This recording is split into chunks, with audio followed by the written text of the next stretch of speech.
तथा सठ प्राणी थिए। ती अरू कहाँसम्म भनौँ, यहाँका पशु पन्छी पनि मलाई परम पवित्र देखिन लागेका छन्। नारदले त्यसो भन्नुभयो। मानिस ऋषिहरूको त कुरो छैन, पशु प्राणी पनि एकदम पवित्र भएका छन्, त्यस्तो देख्दैछु म भनेर भन्नुभयो। अत मन शुद्धिका लागि कलियुगमा यो भन्दा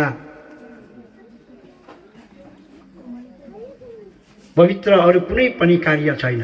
यो भागवत सुन्नुभन्दा चाहिँ कलियुगमा पवित्र गर्ने अरू कुनै कार्य छैन। पापहरूलाई नष्ट पार्नका निम्ति यो कथा समान अन्य कुनै कथा छैन।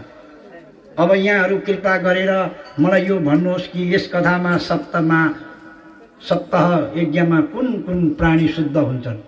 हेर्नु सुन्नुहोस् है, यो यज्ञमा हामीहरू को चाहिँ कस्ता कस्ता प्राणीहरू शुद्ध हुन्छ।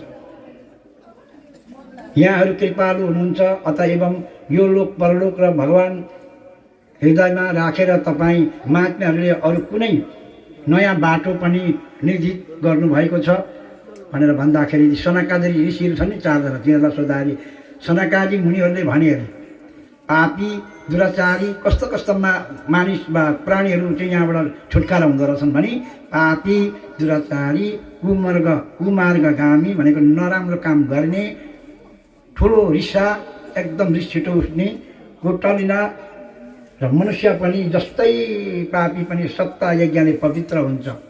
हेर्नुहोस्, एक भक्त एक ध्यानले हामीले कथा श्रवण सुन्यौँ भने हामीले गाई दान पैसा दान पनि गर्नु पर्दैन, त्यो पनि पाप।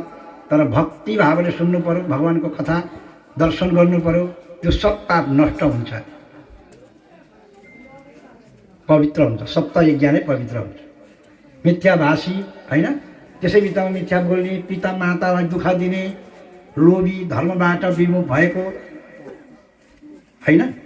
यहाँ अलिकति हजुरलाई यो कथा राखेर छोटकरीमा धर्मबाट विमुख, हाम्रो जुन जन्मेर सनातनी वैदिक सनातनी र बौद्धिक धर्म छ नि, अहिले कतिजना यो धर्म छोडेर अर्को धर्ममा जानुभयो। उहाँहरू त मुक्ति हुन्छ भनेर जानुभयो नि, तर यहाँ भने मुक्ति हुँदैन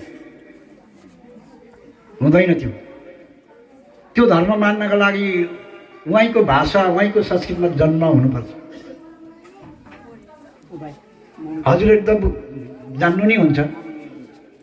मानिसहरू त एउटै भनिन्छ नि, तर रङ रूप आकारहरू अलिकति बेग्लै छ। कोही जग्गामा सेतै केस छन्, हाम्रा किन काला भएको? यो चाहिँ हजुरहरूलाई प्रमाण है, एउटै हुनु पर्थ्यो। कुनै जग्गामा आँखा कोइरा छन्,